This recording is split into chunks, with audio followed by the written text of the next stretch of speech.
I've been thinking about this a lot recently. And it's that,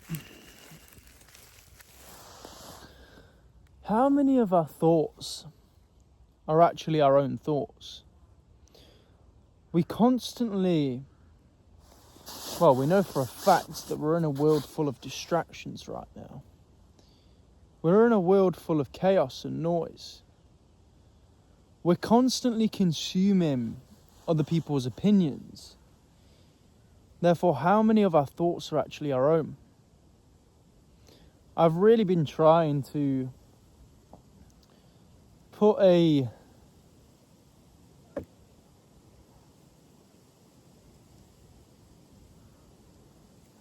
put a clear boundary in place, if you want to call it that. I always struggle to articulate myself on here. I always have the thoughts and then struggle to get it out. But I've been trying to really put an emphasis on spending time away from my phone. Sitting in solitude and actually just thinking. I've been doing this practice where I put my phone away, sit on my bed with my eyes closed, not to go to sleep, to think. Anything that pops up, if it seems relevant, even if it doesn't, I'll write it down on my notepad. So sit, pen, notepad. And I try and practice this even if it's just for 15 minutes a day.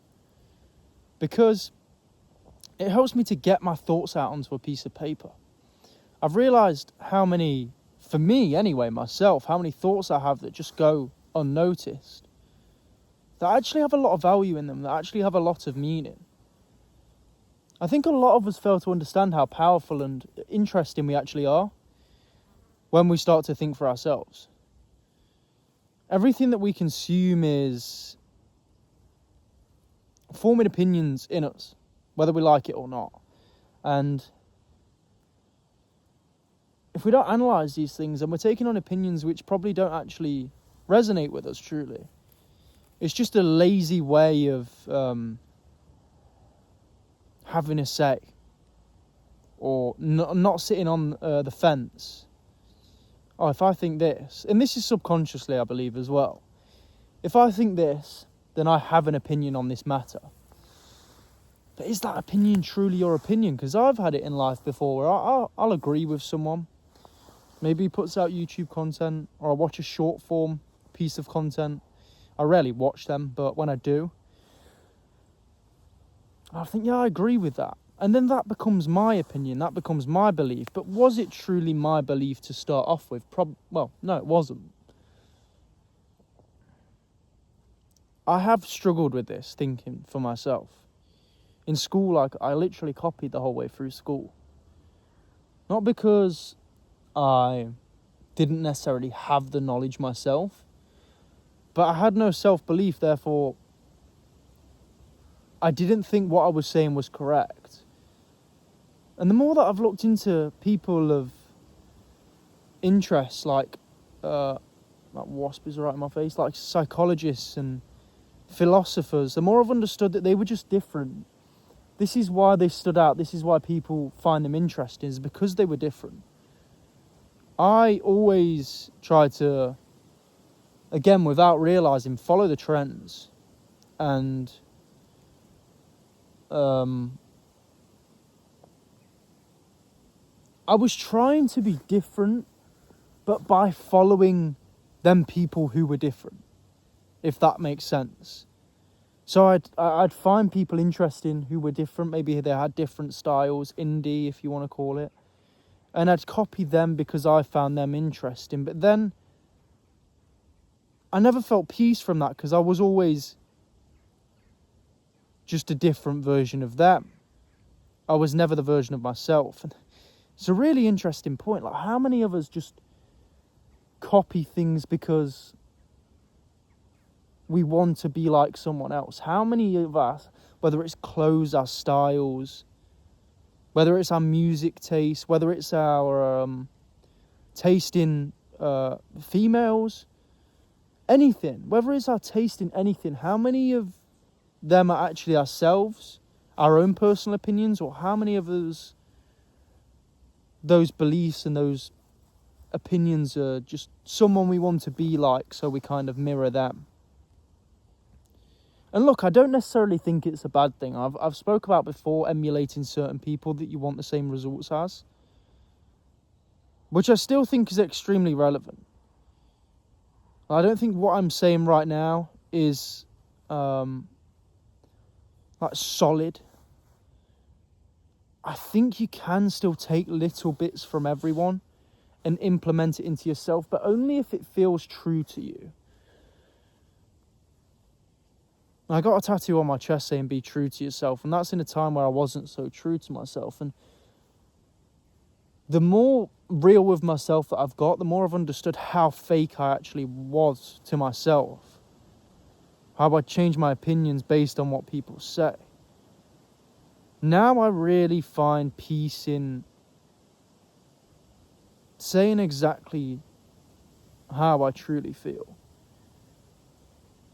There's a reason why people pleasing taxes people's souls so much, and it's because they're not true to themselves. People who people please, it's a deep psychological block, I think. Where they people please because maybe in childhood they felt a sense of insecurity or a sense of being not wanted. So they feel the need to people please so that they then fit in, so they then feel wanted. But in the end, people pleasing just taxes you. It doesn't affect anyone else. You may be an easier person to be around, but how easy is it to sit with yourself? Probably quite hard. I mean, I say that, but if you're people pleasing, you don't know you're people pleasing, you're probably not in the pain. Or you don't realise you're in the pain that you are.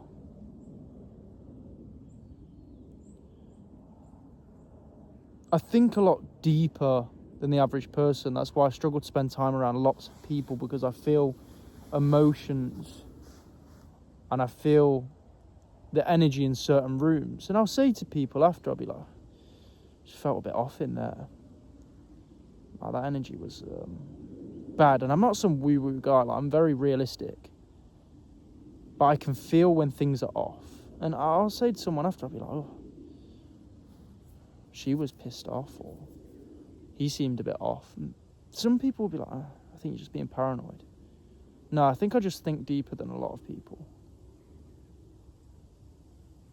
Anyway, I hope you enjoyed that video, guys. A little bit of a different video. Like I said, I want to start just showing people how I think. I don't feel the need to be like anyone else anymore. I've got to the point where I'm so comfortable in who I am. Am I going to have everything completely correct? No, but I think that my thoughts can help people really think for themselves. That's the goal of this. Help people to engage their brain a little bit more. Anyway, guys, it's like 200, and I don't even know, of making a YouTube video every single day. It's hot today. I might just take this jacket off. I'm just in the field, not only recording this YouTube video, but recording some Instagram content as well, my reels. Look at this little paraglider going over. Is it a paraglider? Not sure, or is it one of them fan things? I don't know if you can see it. You can probably hear it though. Anyway, guys, appreciate you all.